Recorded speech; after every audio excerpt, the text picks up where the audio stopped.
Browns fans, the Cleveland Browns select Harold Fannin Jr., tight end out of Bowling Green State University with their third-round pick. And this is one, fellas, and everybody watching, I am fired up about. The Cleveland Browns keep the Ohio kid home from Canton, Ohio, went to Canton McKinley High School. Actually, just personal note, right up the street from where I grew up. He dominated in high school, and then he goes on to Bowling Green State University and is incredible. His stats last year are laughable. He finished the year with 17 catches, 1,555 yards, 10 touchdowns. He carried the ball 9 times for 65 yards and score. Some of his best games, his two best games, right, in my opinion, were against Penn State and Texas A&M. Against Penn State, he finishes with 11 catches for 137 yards and 1 score. Against Texas A&M, 8 catches for 145 and a score. But listen to some of these numbers: 137 yards against Penn State, 145 against Texas A&M, 193 against Old Dominion, 135 against Akron, 171 against Kent State, 137 against Western Michigan, 125 against Ball State, 213 yards on 17 catches in their bowl game against Arkansas State. I'm not going to sit here and tell you that those are the best competition, but against his two best competitions, he was incredible. And the Cleveland Browns are actually on the clock right now, so we're going to get a live reaction to what they do with their 94th pick in the NFL, or excuse me, the 94th pick, their 4th pick of the NFL draft. But everyone, I am so fired up. Get in that comment section. First and foremost, thanks for tapping in with me, but get in that comment section. Let us know what you think of the Harold Fannin pick, but also what you think of this Browns draft as a whole. I think that once you kind of let the dust settle and you let the exciting picks, the sexy picks kind of fall off, you see that they're crushing this draft. There's a lot of depth pieces, and we got to understand what they're doing. They're building for the future. They're not trying to put this team in a position that it's going to be vulnerable, if you will, here in these next couple seasons. So without further ado, let's dive in to some Harold Fannin Jr. film, because it is awesome to watch. As a former quarterback, I love tight ends. I love throwing to tight ends. Like, this is the best. And Cleveland got an awesome one. We have an awesome one. Now, I want to say that out front. This is not a replacement for David Njoku. Him and David Njoku are going to be a dynamic duo. It's going to be really exciting to watch. But this Harold Fannin Jr. is going to be good next year, and he's going to be good for years to come. Important to remember, he's 20 years old. This is a 20-year-old kid. He's got a lot of ball left in him. All right, here he is. Attached. One thing I want you guys to watch as we're going through this is the different places he's able to line up. He's versatile as hell, and you see it here. He's on that detached set, 1 yard off the tackle, 1 yard back, and it makes it really challenging to cover. In Texas A&M, in Kyle Field, in front of the 12th man, has to watch Harold Fannin Jr. run up the sidelines. Maybe not the most elusive, but look at that. There's a nice little juke move there, and he's going to pull away and get into the end zone again against these SEC Texas A&M Aggies.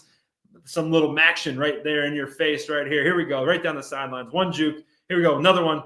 And we're going to get into the crib here, and we're dancing. The talons up for all my BGSU fans at home. All right, here we go. Another touchdown against Penn State in Happy Valley. Here we go. A little bit different of a lineup here. Here he is, right in the slot. Now, typically you see this route from an elusive receiver, somebody small, somebody who's shifty. Instead, we get it from our tight end. Penn State's in man-to-man coverage, man-to-man, man-to-man. We're going to get just a simple pick route. Here we go. We're going to run just like this, and then Fannin's going to roll right into the flat here, and then we just need an accurate throw from the quarterback, and he does just that. This is impressive, right? It's not a big catch. It's 6 yards. It's a 6-yard touchdown, and he catches it and gets up the field. We're going to go a quick pause because the Cleveland Browns are on the clock. The pick is in.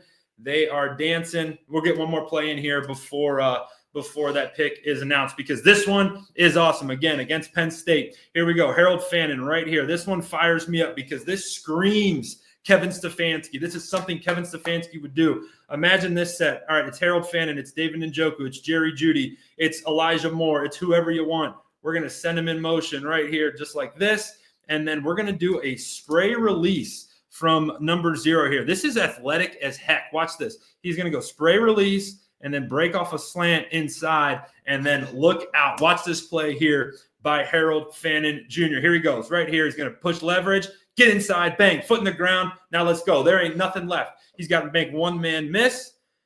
And he does this yet. Oh, wow. Cleveland Browns select quarterback Dillon Gabriel. This is live. The Cleveland Browns select quarterback Dillon Gabriel from the Oregon Ducks. Holy cow. That is a shocker. Unbelievable. Get in that comment section. Let me know what you think of Dillon Gabriel being selected by our Cleveland Browns. Wow.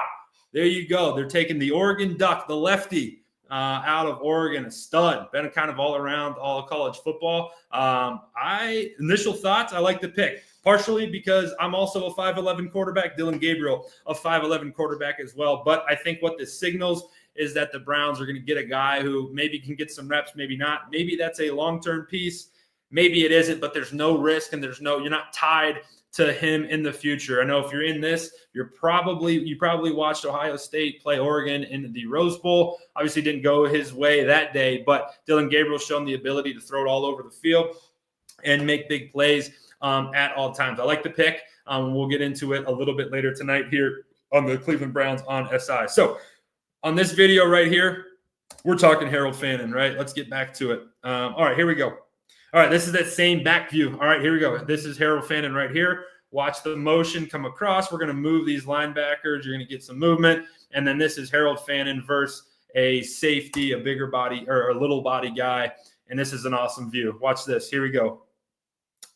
Just presses his leverage, foot in the ground. Good throw. Actually, a really nice throw. And Fannin just gets up the sidelines. Awesome play there. All right, here we go. This is early in the game, second quarter. BGSU needs some action. This is a tornado route is what I call it. You're going to get a lot of misdirection here. And here we go. You're going to get some of these over routes, and then Fannin is going to come underneath. If you've watched any of my film reviews at either Ohio State or here, this is something you see everywhere. And here he goes across the screen. He gets cut loose, and there he goes up the sidelines there. Nice little play.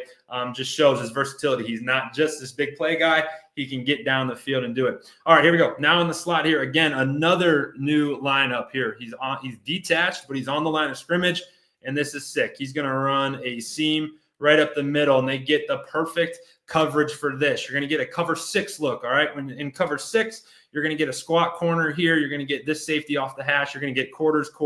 So the area to try to attack is right here. And now watch, Harold realizes this once he gets to the back edge or the behind this linebacker. Watch his eyes. His eyes come right now. You can't quite see it, but he dips underneath there, finds that pocket in the defense. Another great throw, and it's up and caught over the middle. It's awesome. Awesome play there. All right, another one. Very similar, but now he's attached to the line of scrimmage. Here he goes. He's right here, and you're going to get a similar route up the seam. Similar look, except Penn State kind of rolls a little bit. They roll to cover 3. All right, so you're going to get a roll to the middle of the field. The safety drops down, and now Fannin knows once I get on top of him, look at those eyes. You can't teach that. That's instinct. That is instinct. And then this you absolutely can't teach. This is a gutsy throw. This is a gutsy catch. Look at that. You cannot teach that. That is all natural. That is all instinct. That's incredible. This one deserves another look. Bang, right up the seam there. That's beautiful. All right, here we go. Another different lineup, and it's right here. He's lined up in the backfield, and don't be surprised. We know Kevin loves running these tight end screens. He can run them from anywhere. And now he flips out in the backfield, catches it, gets upfield, makes a couple guys miss. We've seen David Njoku do that how many millions of times. All right, let's show off a little athleticism. Catches ball in the flat, bang, he's up and over. He can do it. Now watch this, my favorite play. Harold Fannin Jr. right here on the line of scrimmage. This is Bowling Green pulling out all the stops, but this just shows his athleticism here as they fake the pitch. And now he's going to throw it. Watch this throw. This is a dime, actually. It's up the sidelines. A dime. It's actually incomplete, but I wanted to throw it in there just because I thought it was pretty cool. But regardless, this Harold Fannin Jr. cat, I'll tell you what, He is he's somebody that the Cleveland Browns valued. Obviously, you can tell the excitement that I have for this pick in this selection. But I think that Harold Fannin Jr. is both a short-term piece for the Cleveland Browns, but also a long-term solution for a succession plan for David Njoku. But you still got 3-4 good years left of Njoku. Why not pair him with another elite tight end? And I think the Browns got one. They pair him up with Dylan Gabriel. Thought they could have went somewhere else. I'd have loved. Xavier Watts just came off the board. I think that would have been an awesome pick, picking somebody else there. But Cleveland puts together really, 3 really good rounds, in my opinion. You got to get past some of the you take the sexy picks off the board and get some depth pieces, which I really, really like. So the rest of the night tonight, we're going to be live here again in about an hour and a half. I'd say maybe 2 hours, probably just past midnight or maybe 1 a.m. So if you're still up and you're crazy like us, awesome. Can't wait to come back and hang out with you. It'll be me and Spencer German live from Berea. And then we'll be back tomorrow. We got rounds 4, 5, 6, and 7 tomorrow. It's a big day for our Cleveland Browns. And we'll have you covered all day long, not only here on YouTube, but also look at the scroller below. You'll find us over on si.com/NFL/Browns for all of our written content. Awesome viewership tonight. Thanks for jumping in and joining me. Make sure you subscribe, follow, and like this show. Thanks, everybody, for hanging out with me on the Cleveland Browns on SI YouTube channel.